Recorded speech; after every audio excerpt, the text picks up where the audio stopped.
Good afternoon and welcome everyone to the Center for Economic Inclusion's Reckoning to Rise series. We're thrilled to have you back here with us again for yet another installment and conversation that is guaranteed to be one for the records. We're excited today to be able to dig even deeper into our opportunities to really build a culture of shared accountability across Minnesota and across the country among private sector businesses and large corporations and public sector government agencies and communities of color to ensure that we are closing stagnant racial wealth gaps by taking the long-standing actions and investments that are necessary in order to ensure that we not only address historic wealth extraction, but we're also ensuring that we're building on a future that ensures that we truly have regional economies that work for everyone. Many of you have been with us for this series month after month, week after week, all throughout the year since we kicked off in February. And we're thrilled to not only have you engaged in this work with us, but to have your voices, your hands, your minds, and your investments engaged with us in this work and leading great change in our communities. It takes each one of us to reckon together in order to truly build an economy that works for everyone. And today we're going to go deeper into a topic that shows up in our homes, in our living rooms, in our offices, on our computer screens every day. The opportunity to invest deeply, meaningfully, and responsibly in Black media in order to be a part of building that economy that truly does work for everyone. In order to right the wrongs of the past, ensure that Black media outlets, those that have been with us for generations and those that are birthing new generations of opportunity, have not only the investments, but the opportunities and the platforms to reach consumers who best trust Black media for their answers, for their information, and for pathways to the future.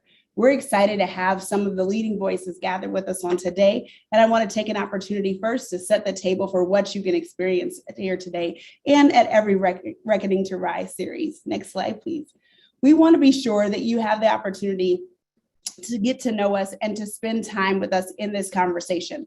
While we're going to be talking here amongst ourselves, we want you engaged in that conversation as well. So I want to encourage you to not only chat with us in the chat where we want you to chat and not only share questions with us there, but also share this conversation on your platforms, whether it's Twitter or Instagram, Facebook or LinkedIn. Encourage someone now to come in and join us on this platform, but also be sure that you're sharing your ideas, the aha moments, facts and knowledge that you'll gain by listening to today's conversation and engaging with your peers in the chat.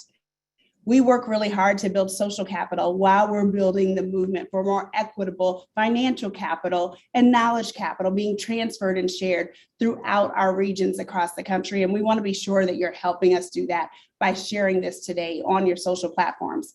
We also want to encourage you to take advantage of lunch from our businesses in our community. We must buy local in order to ensure that our local economy continues to thrive, that those vibrant commercial corridors that house some of our best Black and brown owned businesses and restaurants continue to thrive and are here for us. So we want to encourage you, if you haven't already, place your lunch order with one of these vendors. You can go to our website in order to get a link to any of their websites, order your lunch and enjoy it. And don't just do that today. As you're catering things in for your team and your office and your family, be sure that you're also taking advantage of these businesses and all the great food that they have to offer. I'll be doing that myself here when we wrap up as well. We want to continue this conversation by thanking our sponsors.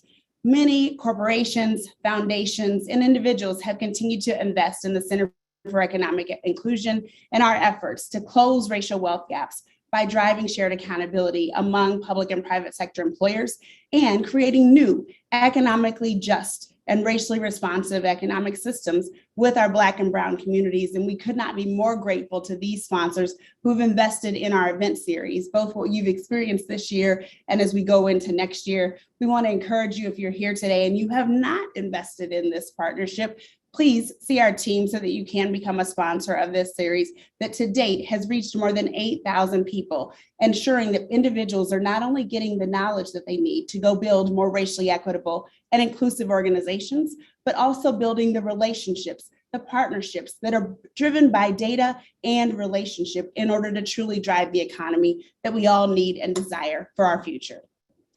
We're excited for today's conversation And we want to make sure that we know who's in the room. Gratefully, you've indicated some of that when you registered for today's conversation, but we also want to do just a bit of polling as we bring you into this space today. So if we could now, we'll encourage you with some facts and how to take advantage of this now on your screen. You'll see a poll coming up right now that's going to ask you some questions about your demographics, but also helping us know who's in the room from a demographic perspective and whether or not you are a newcomer to our events, if this is your first time participating in an event, or if you've been to many of our workshops and series of events, and what you're doing with the knowledge and relationships and tools that our amazing and talented speakers have been dropping on us over the last several months. How are you using that? If you could take some time now to complete that poll and give us some insight and some intel about how you're participating and who you are and how you're showing up, we'd greatly appreciate that. It helps us know that we continue to use this insight in order to strengthen this program moving forward and all of the resources and ways that we work with each one of you.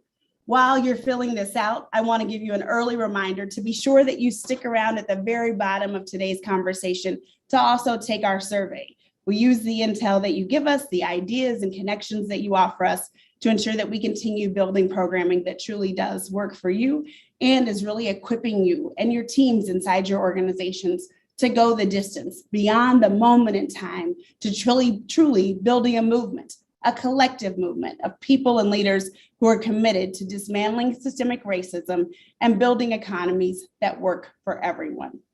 We'll give you a moment there to complete that poll, and then we'll wrap that piece of our program up and get into the heart of it.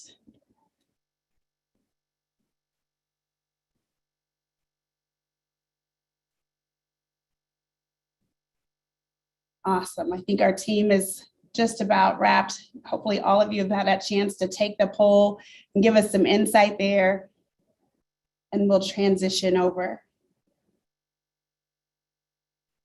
Today's conversation is certainly going to be one that heats us up. So if the Minnesota cold in the fall has started to chill you out, be sure that you can count on today to be one that will warm you up.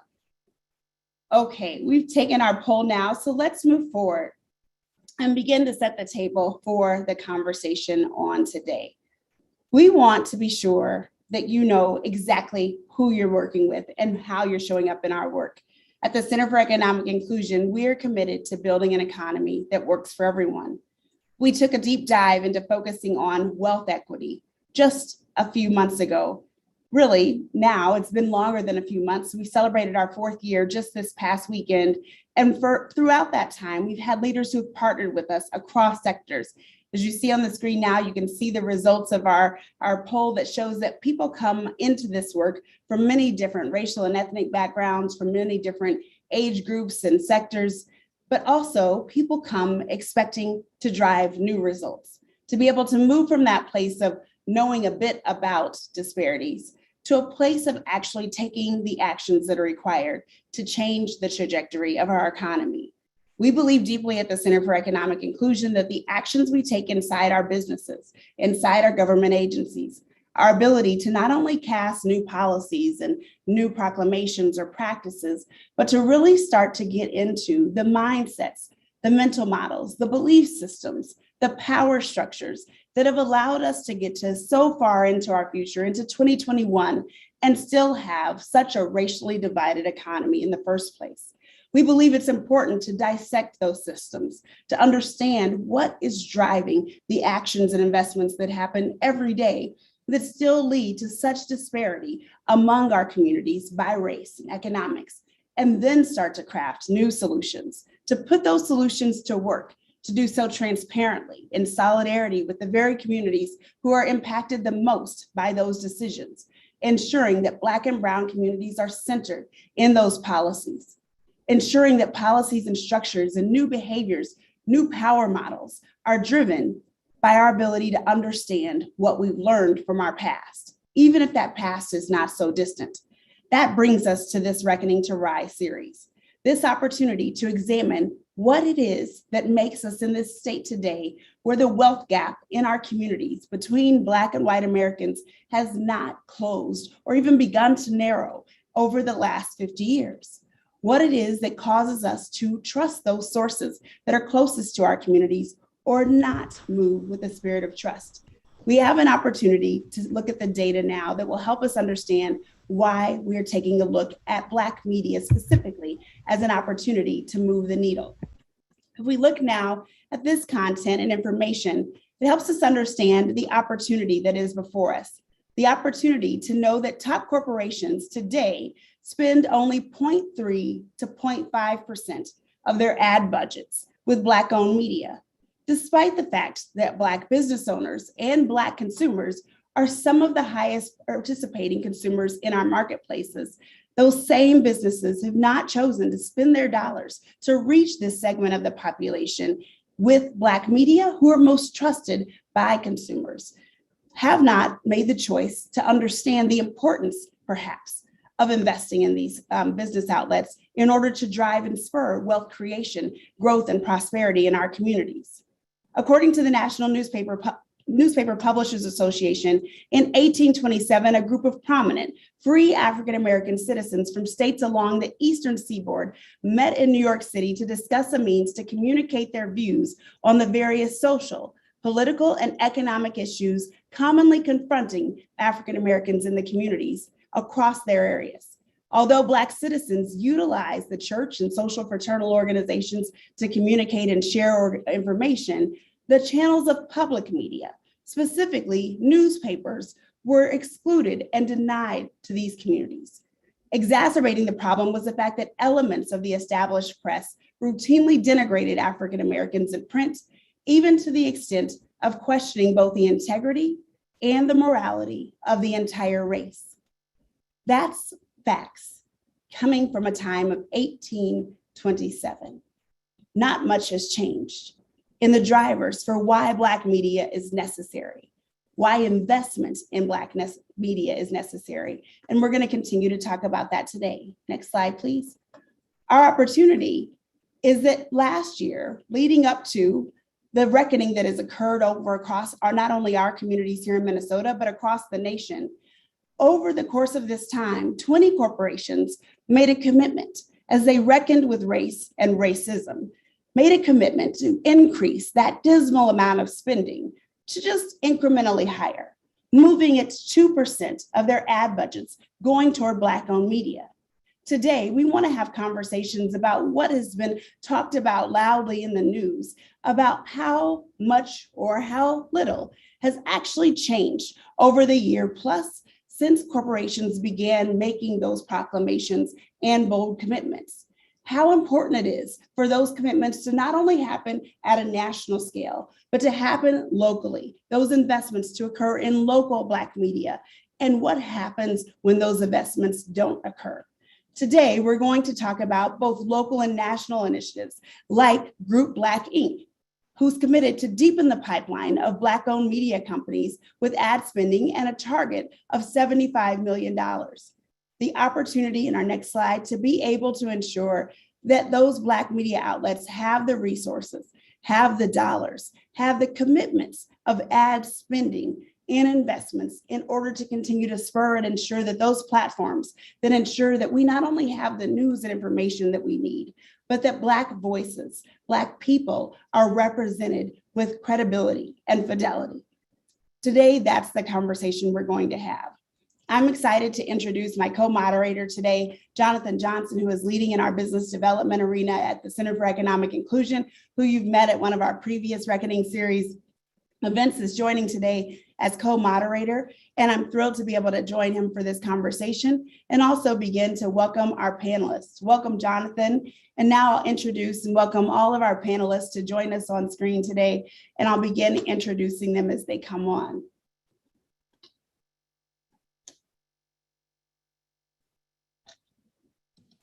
Sheletta Brundidge is founder and CEO of Sheletta Makes Me Laugh and is an Emmy Award-winning comedian, podcaster, and beloved media personality. Sheletta can be heard on WCCO Radio on The Sheletta Show and on the two podcasts she hosts, ShelettaMakesMeLaugh.com and the podcasting platform she founded and created to celebrate Black culture.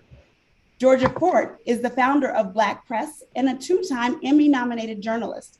Since 2019, Georgia has actively produced and published digital content independently in her efforts to activate her own platform, create opportunities for other creators, and be a pioneer of the future news. Her mission as a storyteller is to change the narrative by amplifying truth, citing diverse sources, and contextualizing social justice issues, something that we all share here in this platform today.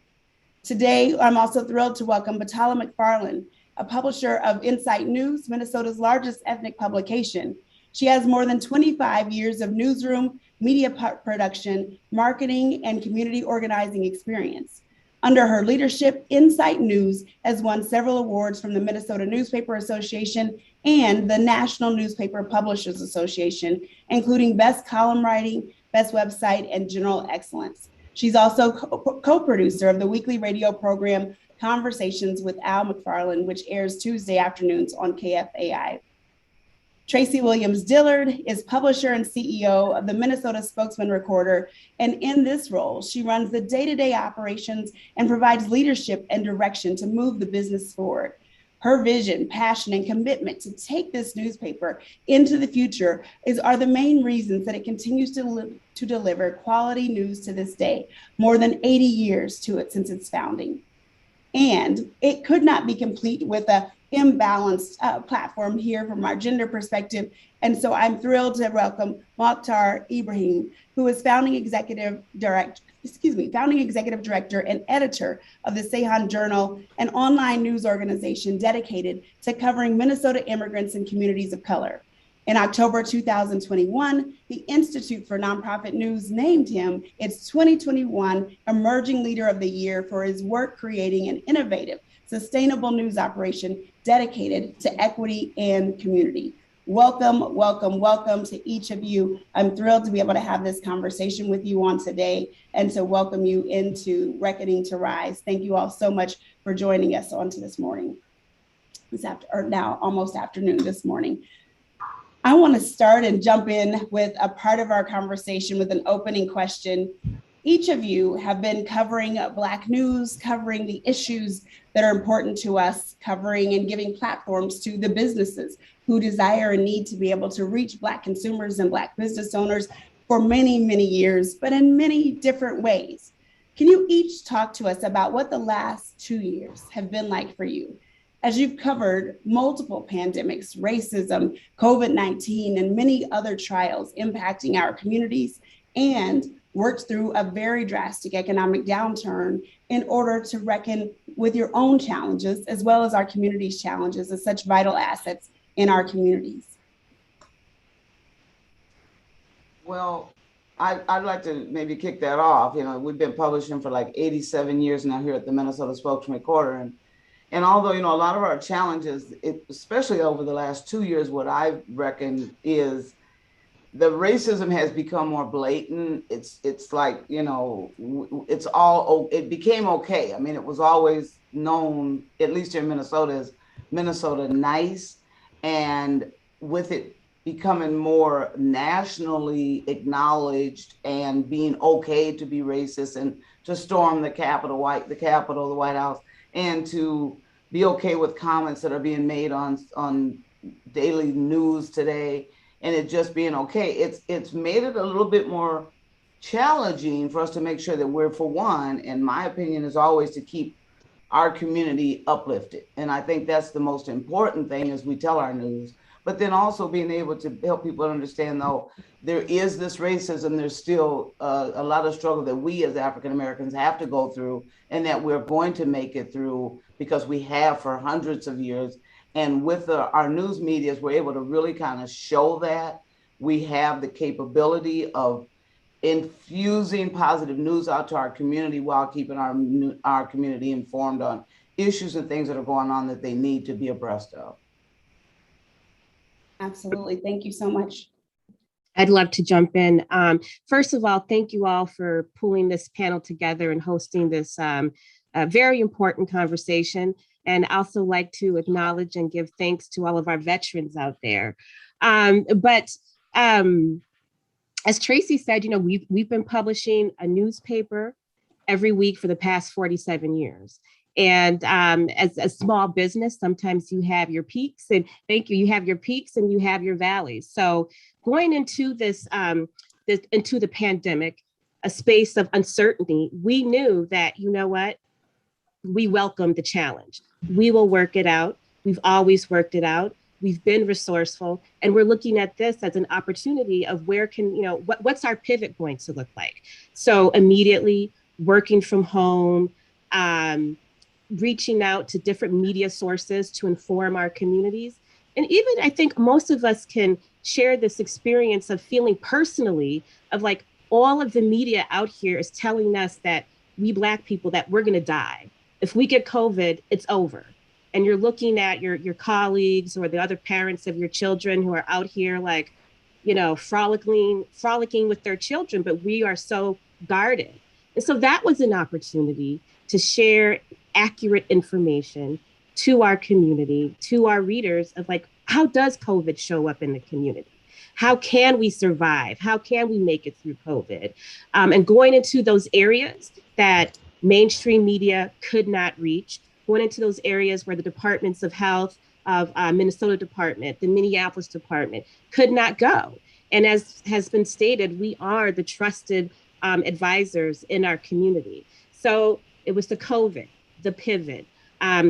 Businesses were closed. Well, how can we, maintain our circulation and not reduce it? Let's start doing door to door in North Minneapolis, South Minneapolis, and St. Paul neighborhoods. Opportunity.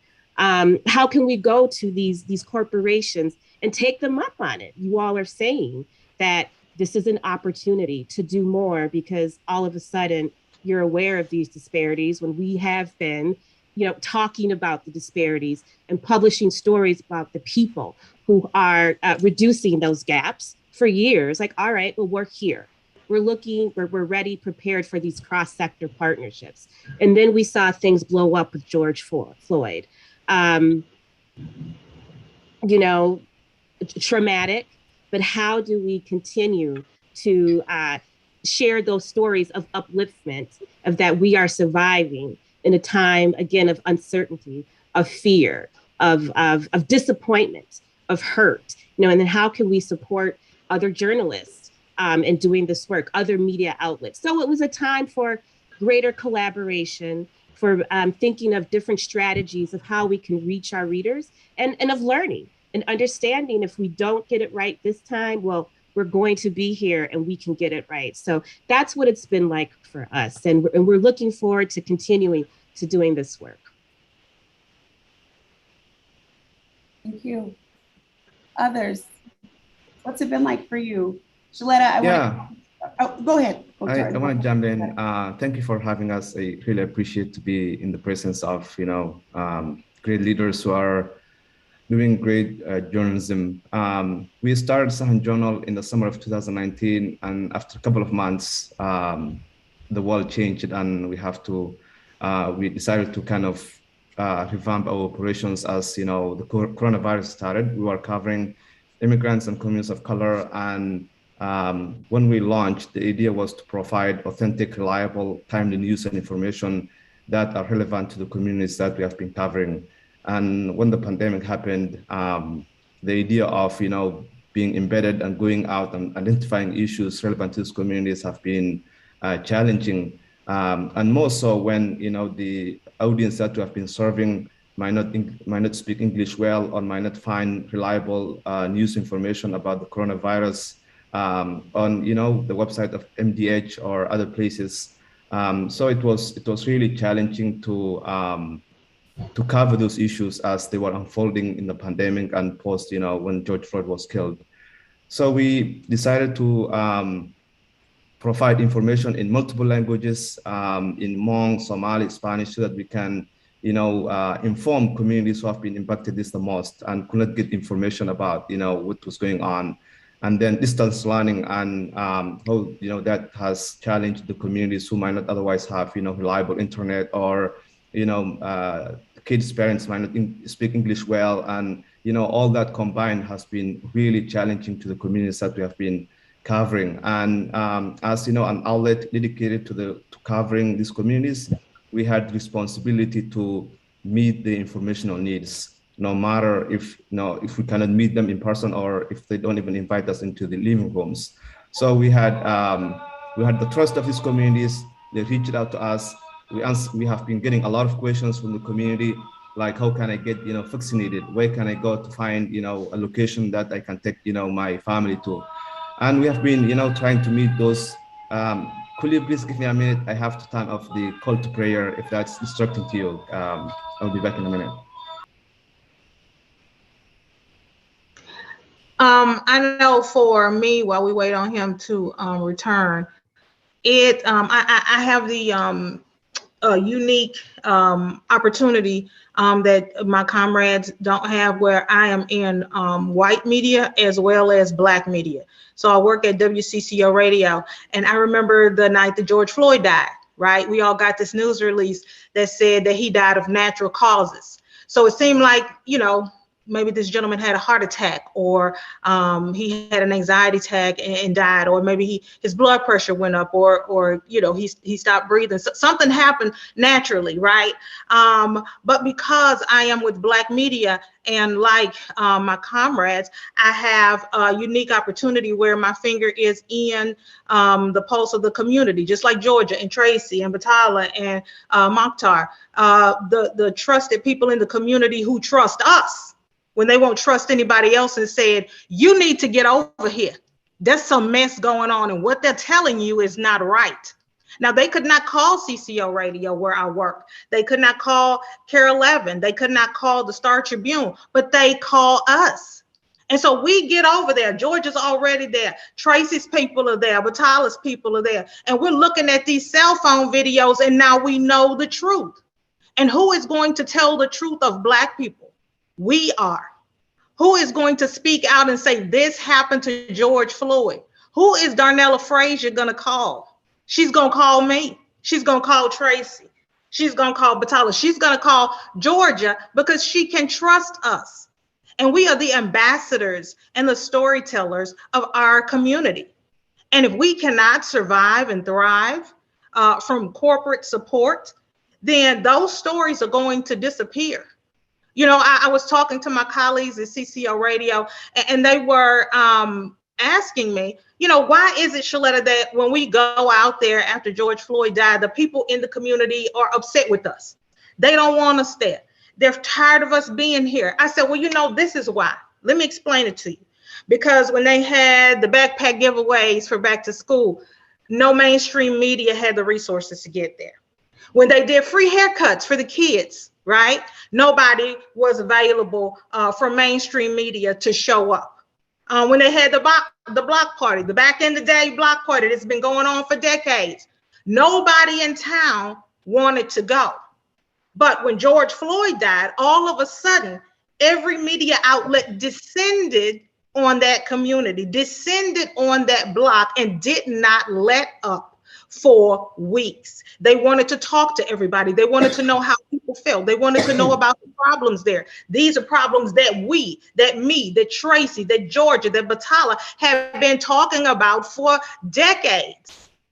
And we are the ones who are telling that story. So we are welcomed in those communities. And so what happens is we've been telling the positive stories all along, because we have connections. We have the resources. And we do what we can to make sure, like Tracey was saying, we lift those communities up. We don't just go there when there's something terrible to tell you. We go there for celebrations, for cultural experiences and exchanges, stories that you're not going to see on mainstream media. And so if we die, those stories die. The legacy of our community dies. And there's no way for anybody to put a finger or a dollar sign on how much that is worth to the next generation. And, there's something that we need to understand, is that we are not in competition. We are comrades. Mm-hmm. And we are coming together today to say that it is time for Minnesota corporations to put their money where their mouth is. And if you hashtag George Floyd and Black Lives Matter and put out news releases saying you were going to support Black-owned media, and then we called you and you closed the door or didn't return our call or return our emails, we're going to continue to say, hey, what happened to that pledge you made? What happened to the 2% of your ad dollars that you said you were going to use to support our businesses so that Georgia Ford can keep her kids fed and make sure that they have shoes and still continue to go out, because there are people who will talk to Georgia that will not talk to anybody else in town because she is trusted. She is trusted, and we need to be able to trust that the corporations who claim they were going to support Black-owned media, like all of us, are going to show up and not just put out news releases and then not be held accountable. Mm-hmm. Yeah, and if I could expound on that, I'd say, my work, Tawanna, was more impacted by the murder of George Floyd than it was the pandemic. And having a background in broadcasting, working in TV news, working in radio, I did really great outside of this market. But when I decided to come back to Minnesota, it's always been a challenge. And I know it's not exclusive to the media industry. 70% of professionals of color are leaving this region for the lack of professional opportunities. And so, yeah, I was not excluded from that. I was also impacted before George Floyd. I think if you did a survey of all of the TV stations in town, you had your one token Black person that was on air. And so I think that there probably wasn't room for me at those stations at that time. And so I had to pivot with my career. But after George Floyd was murdered, I did get those calls, like Sheletta said. And I realized that there was a huge need to serve our community that I couldn't fulfill working in an alternative media space that was also white-led. The editorial decisions that were being made were not in alignment with my core values. They were not in alignment with what's best for our community. And so I had to start my own company in order to be able to serve my community.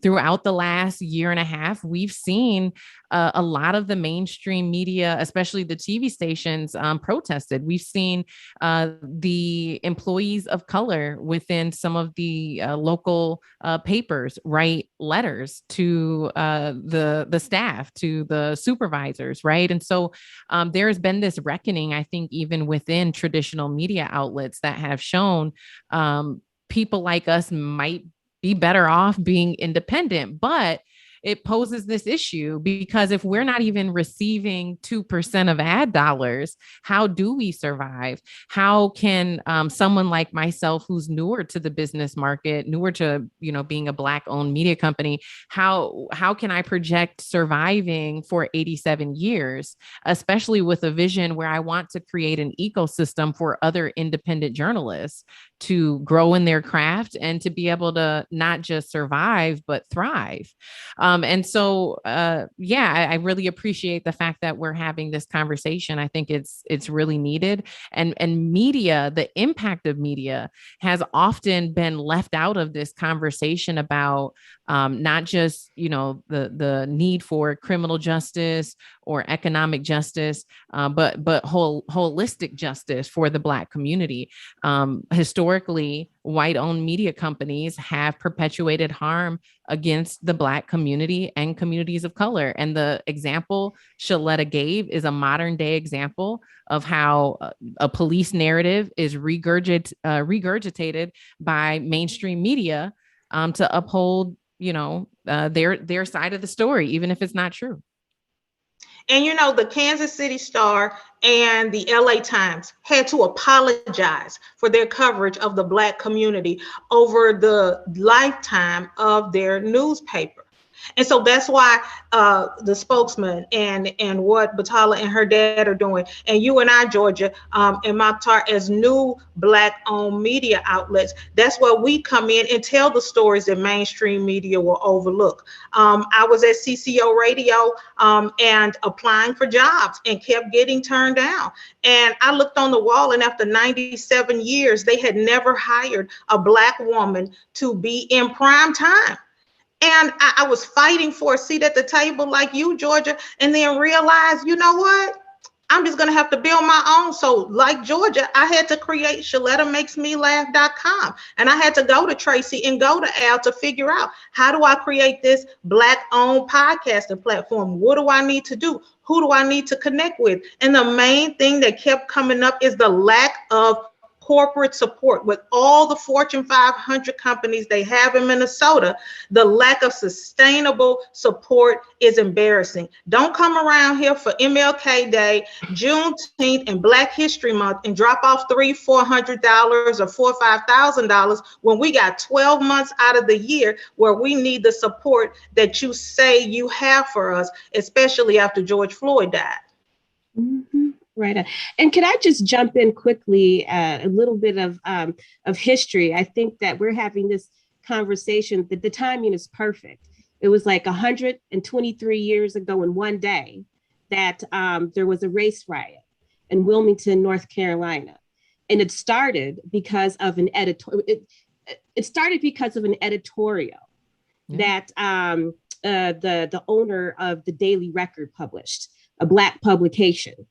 And this owner, Alex Manley, he wrote a response to a commentary that a white woman wrote in the daily newspaper, calling for the men of the town to protect white women and calling for the lynching of Black men, 1,000 daily if needed.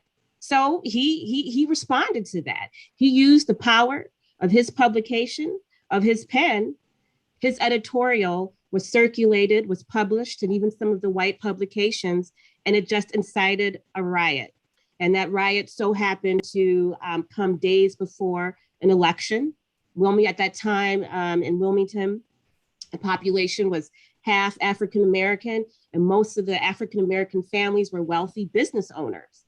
And as a result of his courage of speaking out against white supremacist thought, paper was bombed, and it sparked a riot in which some reports say 60 people and some say 250 Black folks were murdered.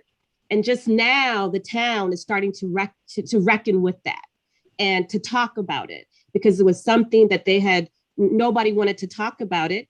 Of course, sometimes in our communities, we don't want to talk about those things which have been so traumatic.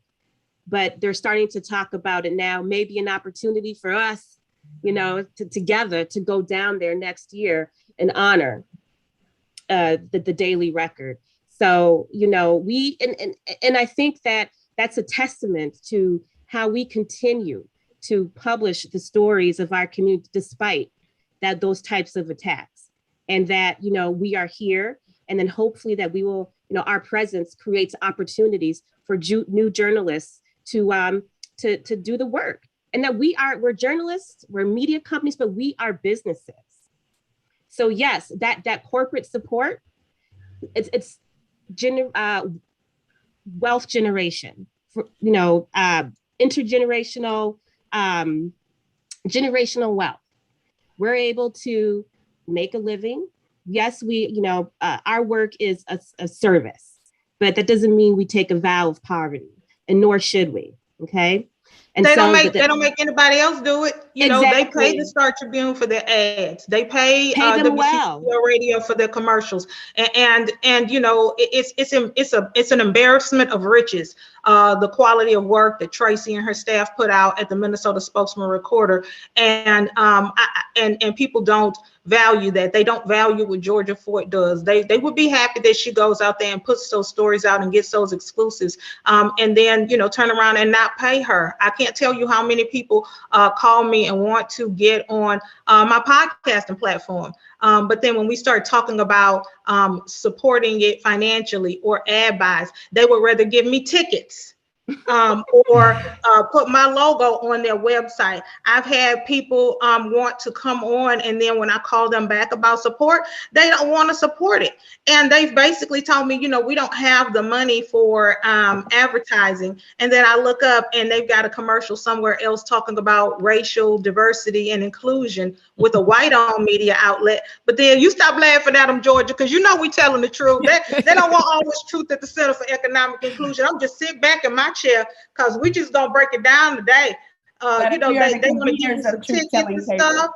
Yeah, they want to give you some tickets and stuff and don't want to pay you. It's an embarrassment of riches. Absolutely. We are the conveners of Truth Telling Tables. So that is a big part of why we're holding this session. And I want to be able to build on a couple of the points that you all have raised that speak to where we really started this conversation with the initial quote today, that not much has changed in the history of Black media. And yet we want to acknowledge we likely have folks who tune in week after week, month after month into this conversation and participate in the reckoning. But to the point that you raised, Batala, that Black media are businesses, right? And so, yes, there's a service, but this is also about business, also about wealth creation. The ads that are being placed in Black media, not unlike ads in any other media outlet, are about generating business. And so we want to come over to Tracey. Can you help us set the table with some history and context about Black media in the perspective that you think would be most helpful to this audience? Yes, I'm glad you asked, because I've been, you know, working with a lot of the TV show Hulu, the Black Business or Small Business Revolution, and so they've had me all over my office, and I've been looking through some of the history that we have here. And one of the things that I noticed as we were going through some old archive newspapers was a lot of the stories that we were telling then are the same stories we're telling today, and it just almost aggravated me for a moment while I was looking at the headlines to think, when are we going to be able to look at our newspaper coverage another 60 years from now, or 87 in my case, and see different headlines? You know, that we don't have to keep fighting for equality, that we don't have to keep fighting for justice, you know, and I would really hope to see that happen one day. But I think, you know, for our newspapers and our social and our medias existing today is so important, because once we look at the history and we look at where the African American people have come from, and the fights that we've had to just get where we're at in terms of being able to ride on the front of the bus, in terms of being able to stay in hotels as performers. I mean, just the list goes on about the different things that we didn't have access to, that the voices from Black media, the voices from Black people that are willing to stand out in the public and speak boldly have afforded us the opportunities that are small in comparison today than for other people that it's a privilege, so to speak, to have already had these opportunities, and to continue to have these conversations is very frustrating. But without us, they wouldn't happen. And so when I was listening to the discussion of my colleagues here today, one of the things that the question that needs to be asked to these corporations that, yes, need to support not just the Black media, but when they talk up to us, they're talking to our community. So if they're not doing business with us, what they're saying is they're not doing business to the audience that we speak to. So if you're not talking to my readers and you're not talking to the listeners out there, then what happens if they stop spending money with you? What happens if that so-called 2%, which is very minute, let's just say stop spending 2% business with these corporations? That would make a huge difference in their bottom line. Mm-hmm. And then they would start to listen. So we don't want to have to get to the point where we're asking our readers and our listeners to quit spending money with these companies that say they care about them. Because clearly the message is sent to me If you're not willing to talk to me through the medias in which I listen to, then you really aren't trying to talk to me, and you don't want my business, and you don't value me as a consumer. So for us to sit here day in and day out, use our mics, use our pens, use our resources to reach out to the community, historically have been doing this. There's over 100 Black newspapers that still exist, that are still writing historically, over 100 years old. And they're the trusted voice of the communities in which they serve. So if the corporations, whether they're national or local, and a lot of them are here, Fortune 500s are local, but local isn't doing anything with local Black media.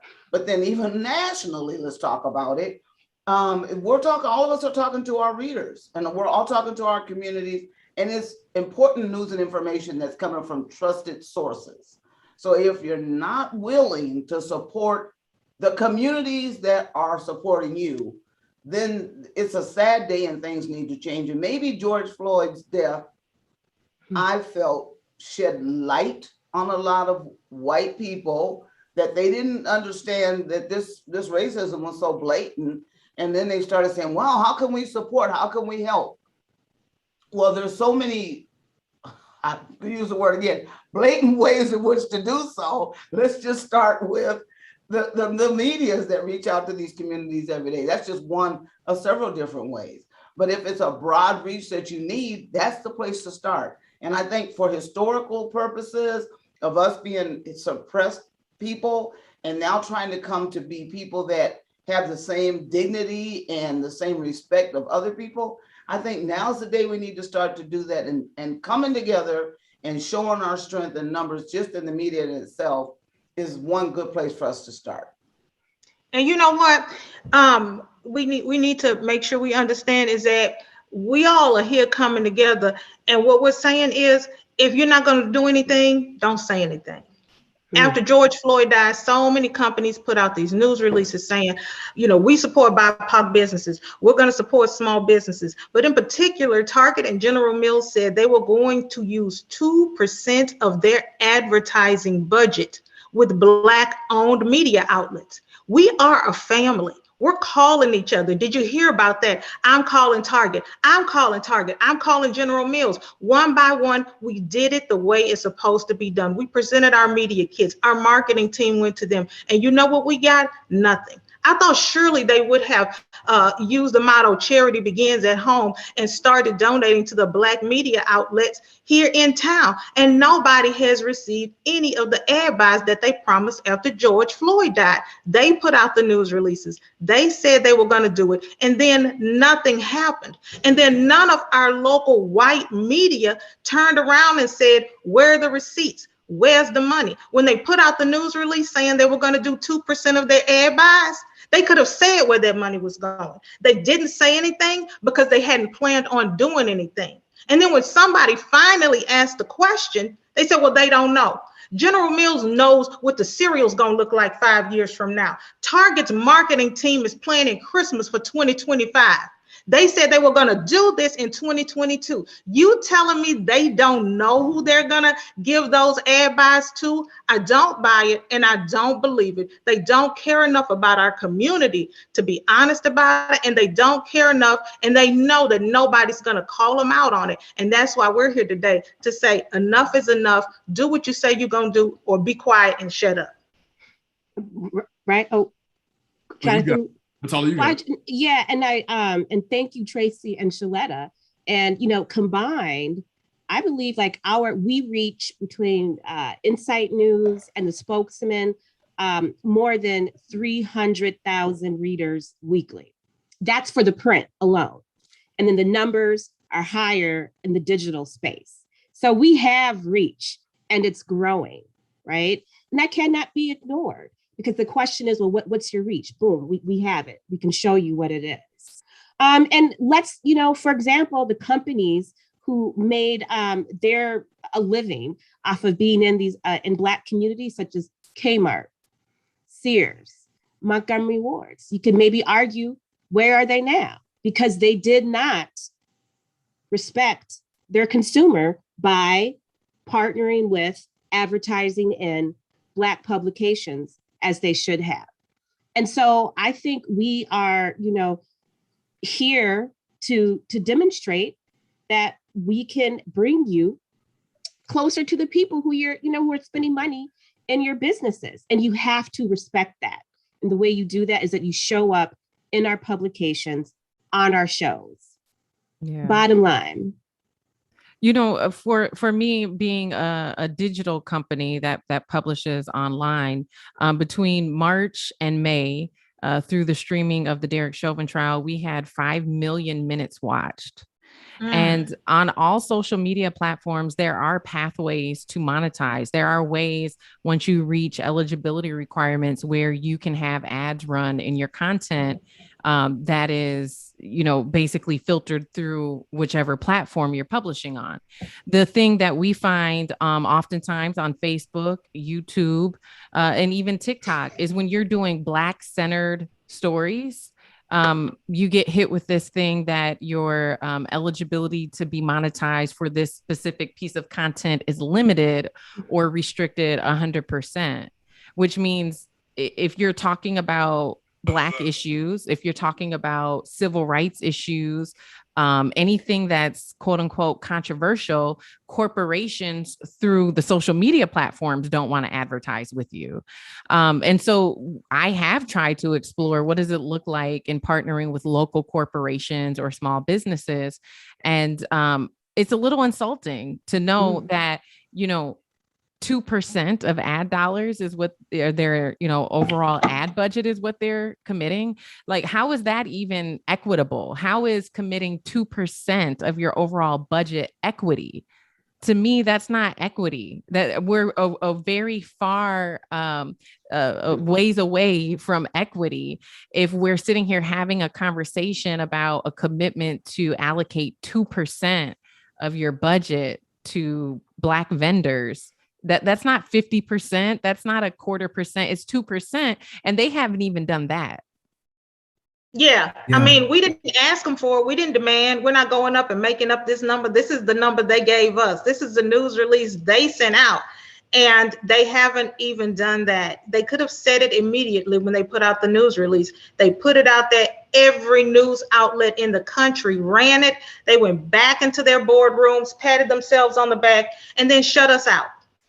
Yeah, and I can speak in practical terms as a nonprofit newsroom that started 2 years ago. We rely mostly on grants from foundations and individuals who donate to our website, who believe in our mission.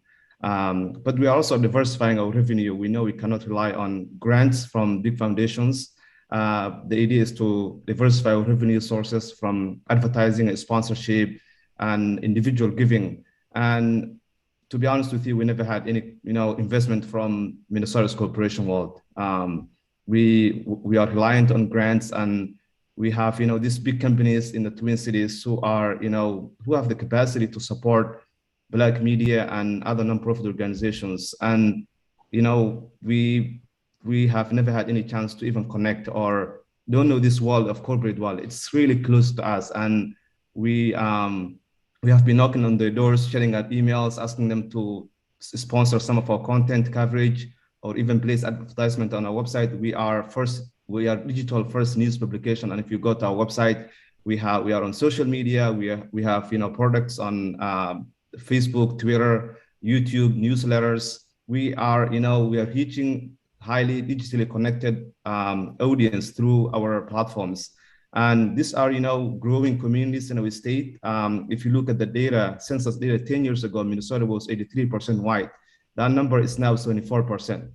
So we know these are really growing communities who will make up a sizable portion of our state in the next coming decades, who are, revitalizing, cities across the state, who are bringing richness to our culture and economy and politics. And we're reaching that audience and also doing the real work of producing journalism that the rest of the media ignores or overlooks and sometimes misrepresents. So you will assume we will be the real target for investment, but to be honest with you, that's not the case. And it needs to change. Something that Mukhtar said is that we call, we email, we go through the proper channels. We knock on the door and nobody's answering. And that is a problem. If you got a big machine and you're saying we want to, advertise, we want to use 2% of our ad budget. Our company has a commitment to diversity and inclusion, and we're supporting Black-owned media outlets. Well, then you would think that at some point, somebody from that large corporation with an entire marketing team, after they put out a news release, would have reached out to us. Or would have at least responded to our request. I saw a company, an organization here locally that, dropped off a boatload of money at a white media outlet and said, we want to pay you all to talk about diversity and inclusion. And I about lost it. Because I said, how are you going to skip over the Spokesman-Recorder, Inside News, Georgia Ford, Sahan Journal, and ShelettaMakesMeLaugh.com to go over here to a white media outlet and pay the white radio host and the white news team to talk about diversity and inclusion? So I'm talking with this organization and I say, let's set up a meeting because I want to make sure that you know about all these media outlets. If you say you don't know about me, that's fine. But there's no way you didn't know about Tracey. There's no way you didn't know about Batala. You may not have known about me and Georgia and Sahan Journal, but let me make sure that you have all the information you need. Set up the Zoom meeting. The people were supposed to show up. Do you know I was the only one in the meeting? This organization had the hashtags of George Floyd, Black Lives Matter, and they have dropped off a briefcase full of money to a white media outlet to talk about diversity, inclusion, racial and social justice. But when it's time for them to make an investment in us, they forget about the meeting. They don't show up. I was there in the Zoom by myself for 30 minutes before I finally disconnected. And then later they emailed me and said, oh, we're so sorry.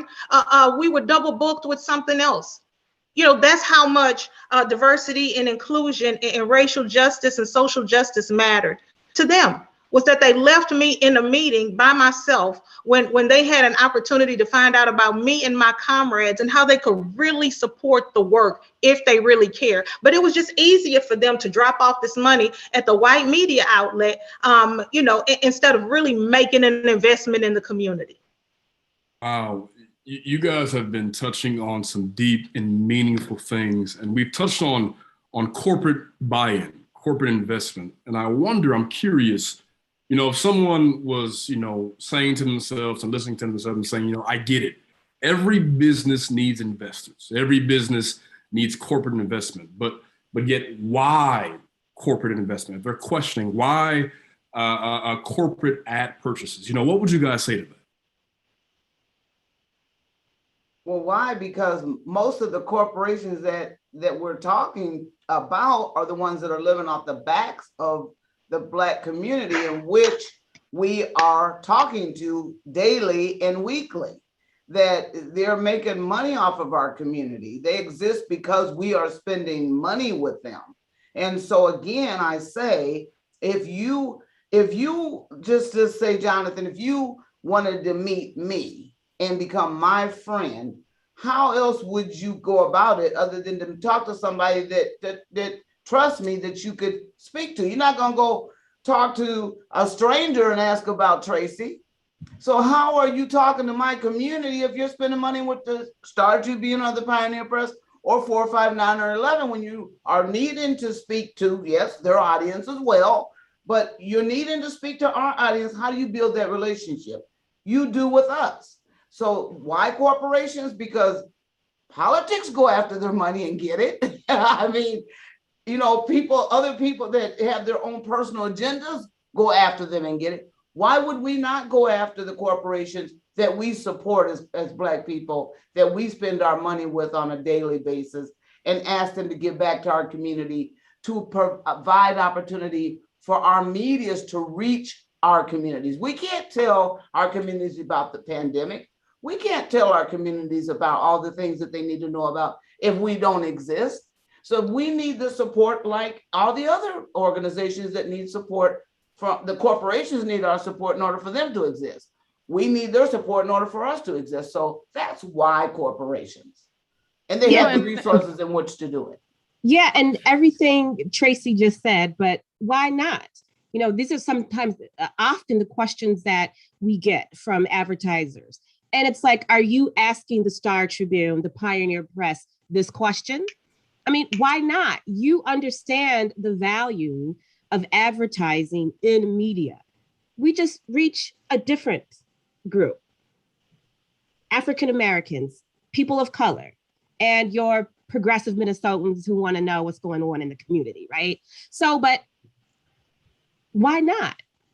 And it's, as everything Tracey said, if you want to reach the people who you're saying that you care about, that you're issuing these statements about, that you're reckoning, that you're acknowledging that your company has been part of the harm caused to our community, then you should be reaching out to form these advertising relationships, these sponsorship relationships, to support the many programs that we have.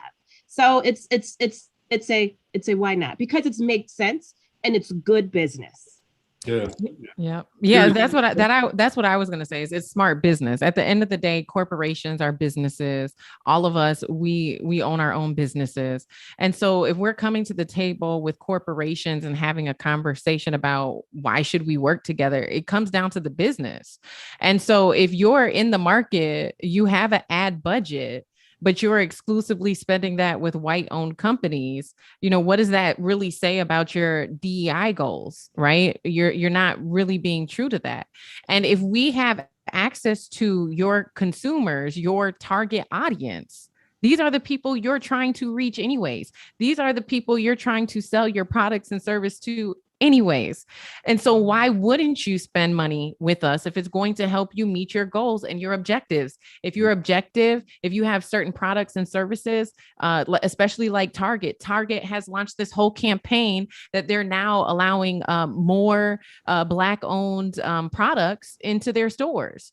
So those are products, oftentimes hair products, skincare products that are designed and created for our community. You mean to tell me that going and marketing those products in the Star Tribune, the Pioneer Press, on WCCO radio, do you really think that you're going to reach your consumers there? No, absolutely not. Your consumers are reading our publications, are listening to our podcasts, are reading our articles on our websites. So it just makes sense. It's good business. It's smart business. And so I think, even when you look at the amount of money for businesses like us, we're not here looking for a handout or a charity. We're running a business. And so for us, it makes sense for us to go after corporate ad dollars. Why wouldn't we? Yeah. And you know what it is? They don't think we're worthy. They don't value the work that we do. And that's why I was left on a Zoom by myself. They would never do that to the sales team or the marketing team at the Star Tribune or Care 11 or CCO radio. That would be a priority, but they don't think we are worthy. You know how much cereal we eat? You know how much money we have put in General Mills' pocket? You know how much stuff we buy, Black people buy from Target? We work out at Lifetime Fitness just like everybody else, but they don't think we're worthy. They will give us everything else except the ad dollars. They'll give us gifts for our listeners. They want to give us tickets to do drawings, to do the promotion, but they don't want to give us the money that it takes to advertise. And what they have traditionally done, and what we're not going to stand for anymore, because again, we're not in competition. We are comrades. They throw money under the table for Black History Month and Juneteenth and MLK Day, and then they want me and Batala and Tracey in Georgia and Mukhtar to fight for those crumbs. No, we're going to sit at the table you sit at, and we're going to expect you to split that money up the way you said you were going to split it up in that news release after George Floyd died, and give us our proper share and pay us what we're worth to advertise to the people who are keeping your company in business, who look like us. Yeah. As we stay in this vein of corporations, that many corporations made goals for 5 years or 5-year goals. And as we look at 2022, what would you all encourage our audience to do to influence the actions of corporations? Excellent question. And I would say the same way that a lot of people are, inside the corporations, right? You're asking your team, are we catering this event from a Black owned or brown company, right? You go in other environments and you're asking, are you using a Black event agency to produce this? Do the same thing. When you go into these businesses, I understand there's like, how do you reach the people who are making those decisions? But you can, if enough people go in to these businesses and ask, what is your relationship to Black media?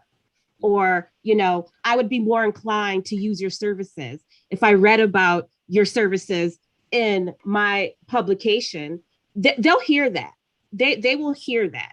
And also just continue to uplift your Black publications in your community. Continue to call us when you have that story that needs to, that needs the airtime, that needs to be in the paper. But more than anything, it's go straight to the companies and ask them, how much are you spending with Black owned and led media in Minneapolis? Ask that question. I'm curious to hear other thoughts. What would you encourage our audience to do? Yeah, if you work at Target, if you work at General Mills, if you're in the marketing department at Lifetime Fitness or any of these other Fortune 500 companies or foundations, you need to take a hard look at where they're spending their ad dollars and ask them, have you reached out to any of the Black owned media? Are we advertising? There's no way any organization or corporation in this community should be spending boatloads of cash at white-owned media outlets so they can say that they are, funding diverse, conversations when we're doing that every day and then they're not supporting us. You can't say that you don't know Tracey is there. You can't say that you don't know Batala is there. Georgia Ford has got so many millions of people watching her stories and downloading her news, and Mukhtar's winning awards, and I'm out here on billboards. Don't say that you don't know we are here. You do know, you don't care, and that needs to change. So the people who are in the marketing department that are going to work every day, they need to take a real hard look at themselves because people are constantly asking us, how can I help? I want to be an ally. I want to create change.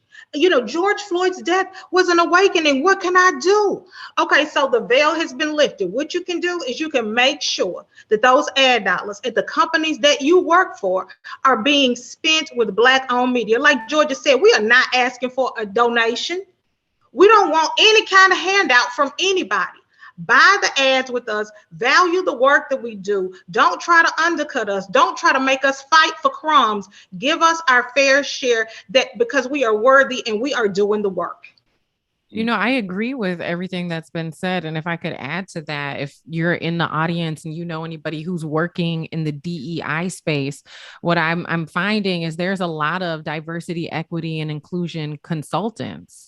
And I think that those consultants are usually hired and trusted by these corporations to come in and fix all their DEI problems.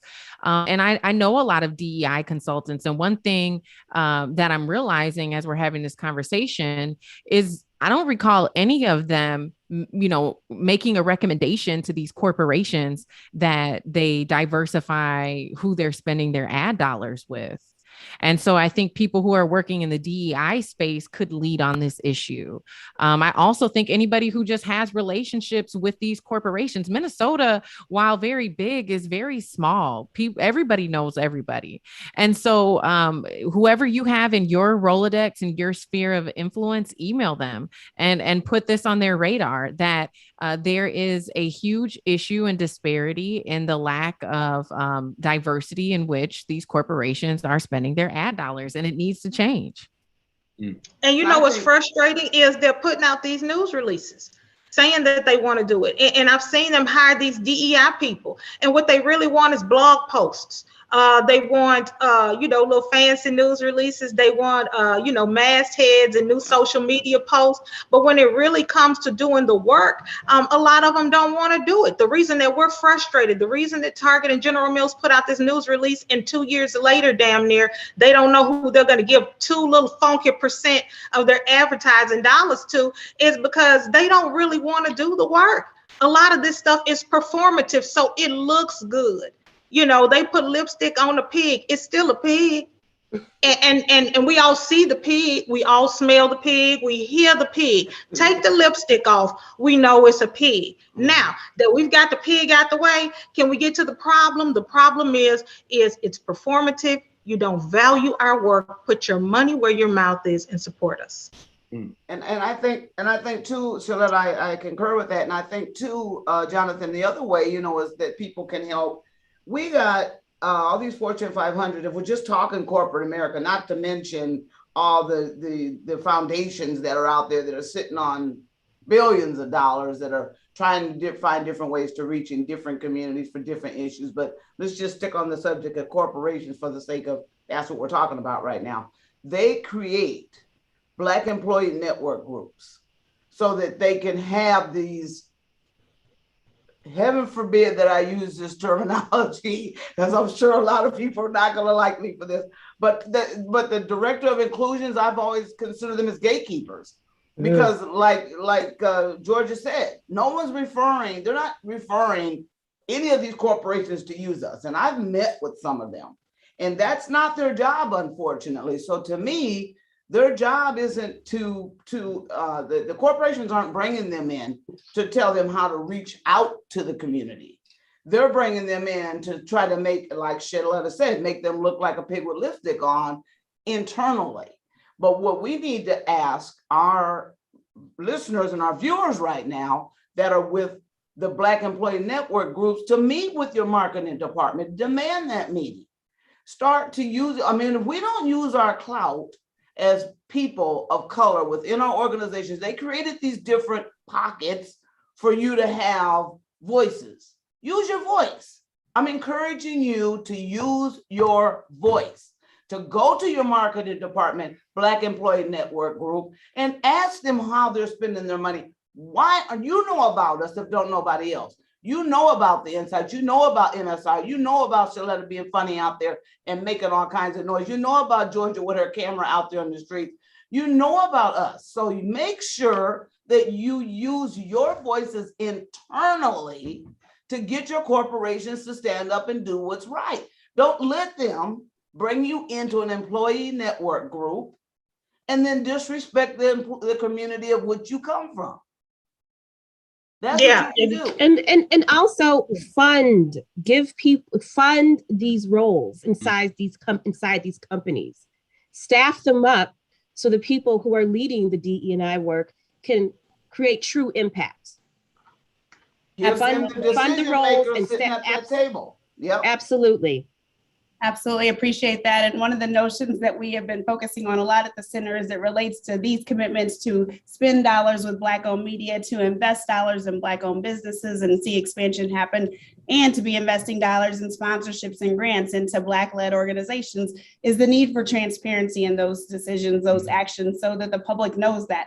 In this case, we're able to have this conversation because we have Black media outlets, Black-owned businesses who are willing to take the risk in being able to speak out, to be able to come into a forum, not to bash, but to say, these are commitments that were made, and those commitments can't only be national, they can't only be in word, they must be local, they must be with trusted media, they must be about the truth telling that takes place, and they must accelerate that path to the Black consumer in order for us to drive the reckoning that is important for us to get to an economy that truly does work for everyone. We're excited about questions that are coming in from the audience, and Jonathan's going to lead us into some of those conversations now. Yes, thank you, Tawanna.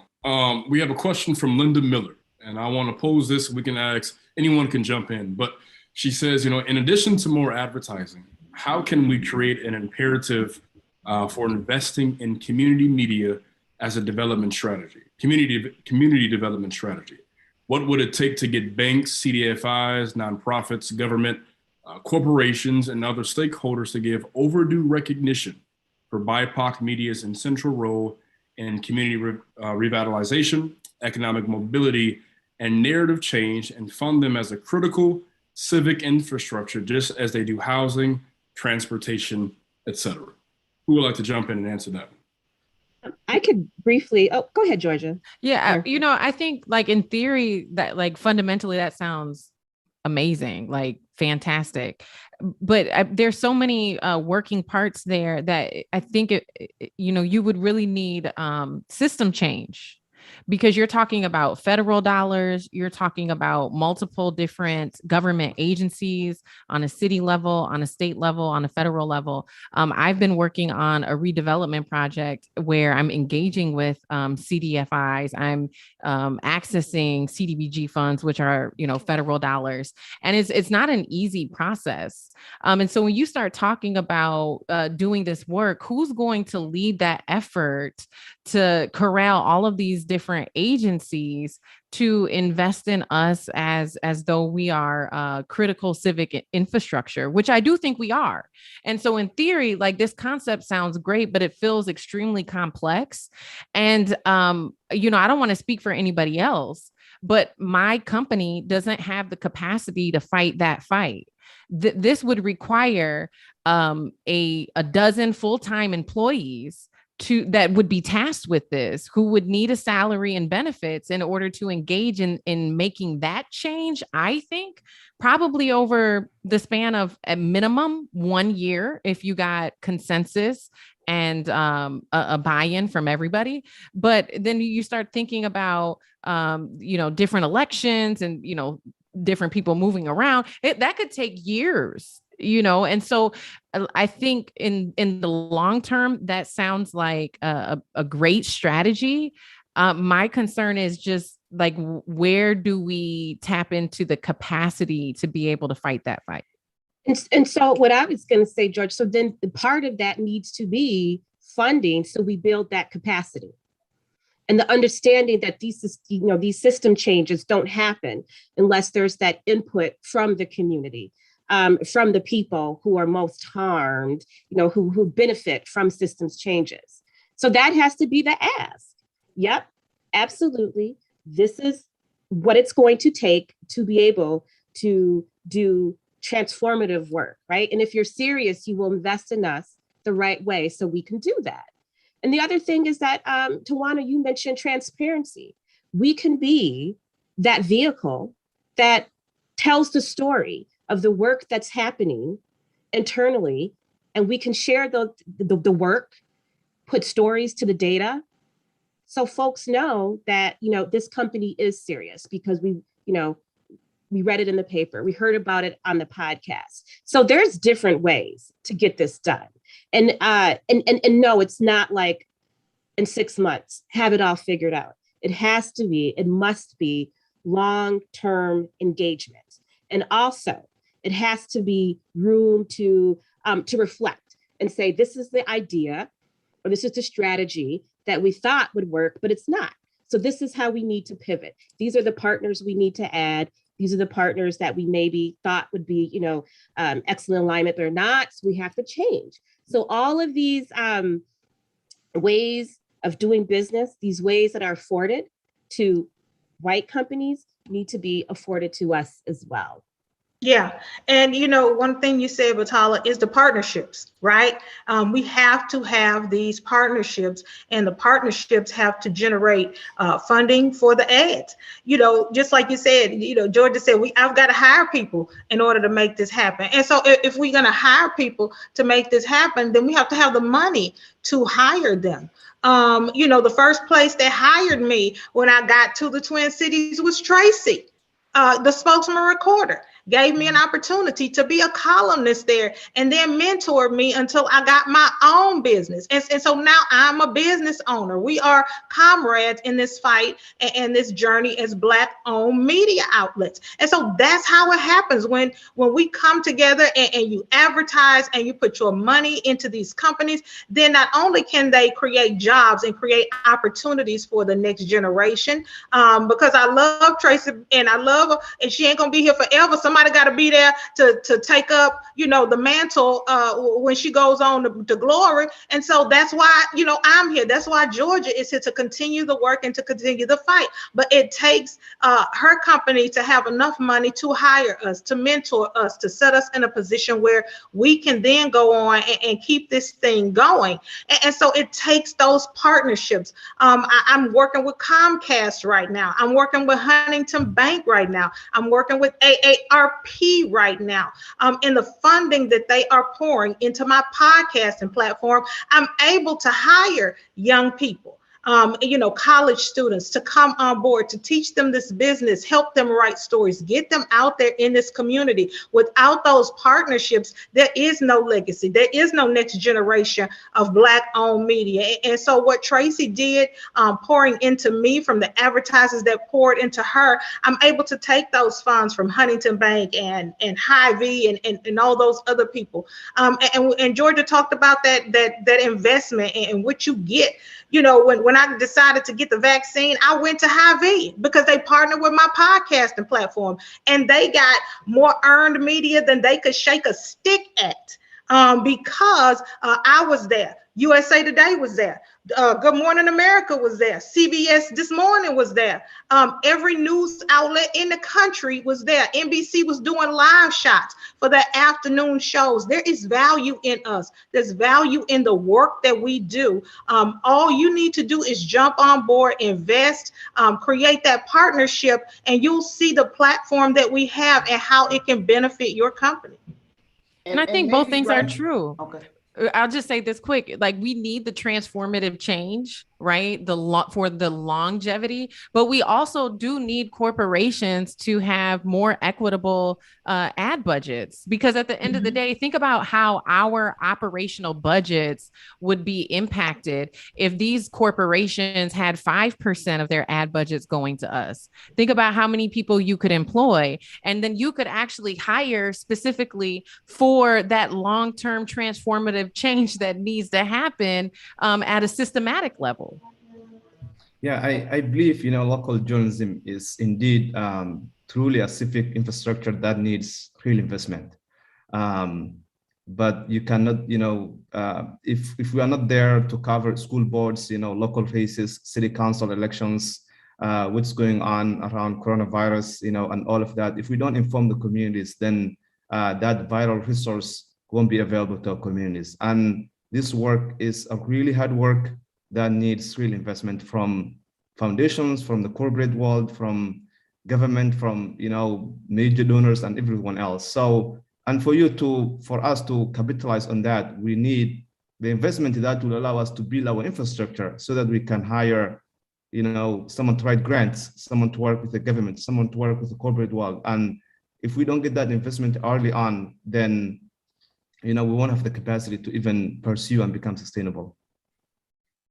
And I agree, and I want to just not throw anybody under the bus, but the partnership, I think we're at the table with them right now, and that's the Center for Economic Inclusion. I think we start, like Georgia said, we talk about how much work all this is going to take for us to have more of this sustainability and bring in more of the conversation that we're having today.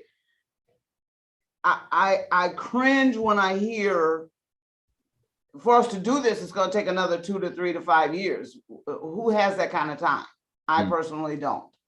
So it can happen sooner than that with commitments. So if we can get, some of the partners from Center of Inclusion to come to a closed door meeting, not be on Zoom necessarily, and talk about some of the things that we're talking about today and get their buy-in, and then get their partners buy-in, and then get their partners buy-in. That's how we start. And we can start that next week. We don't have to start that a year from now.